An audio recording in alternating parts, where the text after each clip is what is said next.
Since your government voted down the People Before Profit Solidarity motion calling for the payment of student nurses and midwives, I've listened, and student nurses and midwives have listened with fury at your lame, dishonest and unacceptable excuses for the decision you made. But there is an interesting All-Ireland dimension to the hypocrisy around your treatment of our frontline workers, like student nurses and midwives. Let me read you the following quote from an elected representative on this island. It's only fair and right that our student nurses are properly recognised and recompensed for the service to our communities during this pandemic.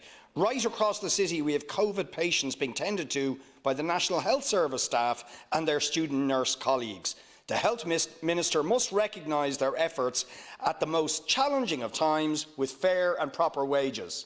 Green Party councillor, who would have voted in the election for the Greens to enter into the government down here, and indeed in the leadership elections for the Green Party. Now, talk about stunning hypocrisy, that a party with which you're allied, who marched into the Dáil last week and voted against paying student nurses and midwives in the north, are calling for their payment and saying it is due recognition for the work they've done on the COVID frontline. So what do you think about that? That even people who are aligned to your government are calling for the payment of student nurses and midwives in the north. And yet you come out with these lame, dishonest, unacceptable excuses for doing the exact opposite down here and covering over your disgraceful decision not to pay our student nurses and midwives with a lot of lame, dishonest excuses, which, by the way, we will rebut one by one in the next question in this session. Deputy Boyd Barrett raised the issue, and I have to say so. He described my presentation as lame, dishonest and unacceptable. He did so with the normal high-pitched melodrama. And I just have to say in response that we are committed to student nurses, and the counter-motion last week for government facilitated the payment of the pandemic unemployment payment to student nurses who could not work part-time.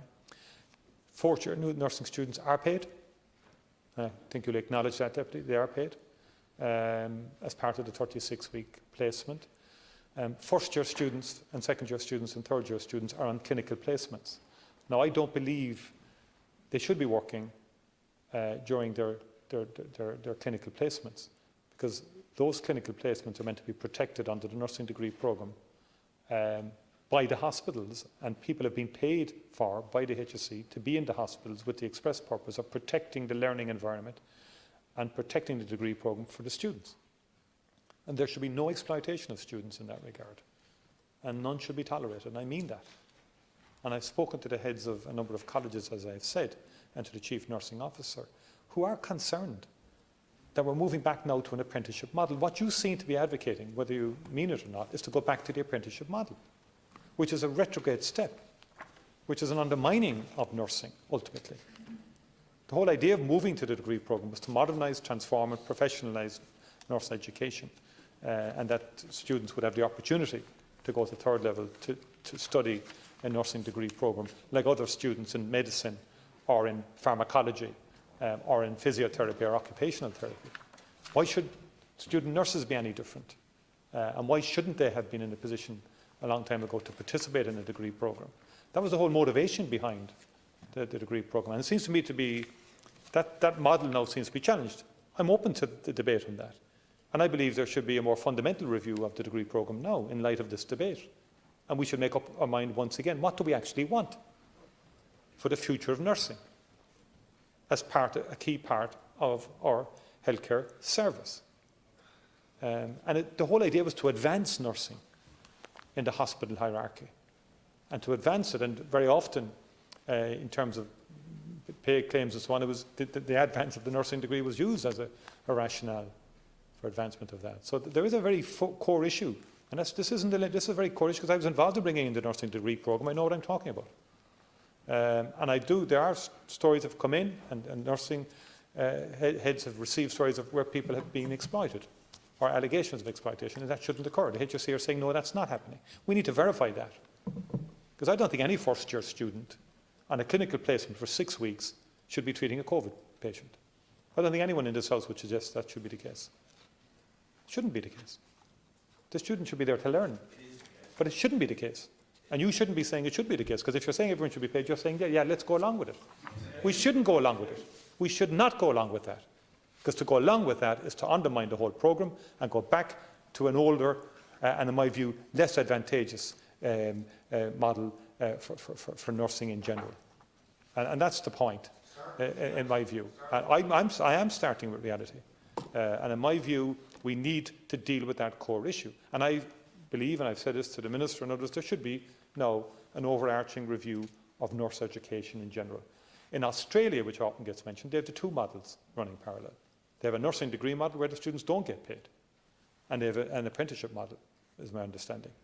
Two different models entirely.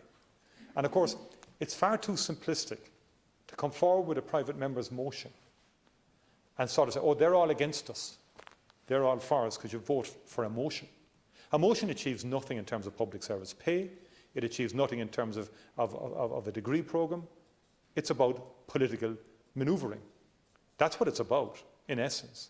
And you know that as well as I know that. You know that as well as I know that. It's wonderful that you can boil it down to one slogan, to one hashtag. But public policy never gets developed on a hashtag. And it's time people realise that. And that's the point. That's the bottom line. It's legislation. It's public service talks. No. It's public service pay talks. It's working out entitlements. That's hard work. And negotiations have been ongoing with the union in this respect and the INMO in relation to a review of allowances. And there is a review of allowances for first years, for second years and third year students, which will be ended by the end of December, and which will result in an increase in those allowances. There will also be a review of the fourth year payment and of the nature of that. There will also be, in terms of verification procedures and so on, and the need to protect that learning environment that I spoke about. Or else then in addition to that, we do need to do a more fundamental review, in my view, of what we want out of nurse education. What do we think is the best model for nurse education into the future? We're eating into the next.